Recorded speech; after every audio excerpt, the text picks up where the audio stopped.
আসসালামু আলাইকুম। সবাই কেমন আছেন? আশা করি সবাই ভালো আছেন।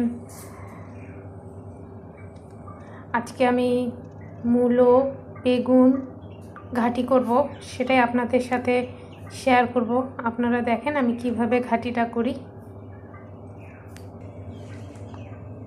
কাঁচামরিচ, পেঁয়াজ, রসুন,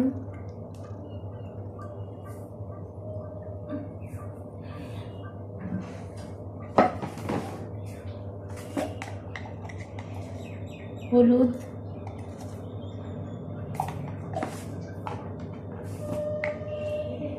শুকনো ঝাল, কালারটা তাহলে সুন্দর আসবে, লবণ,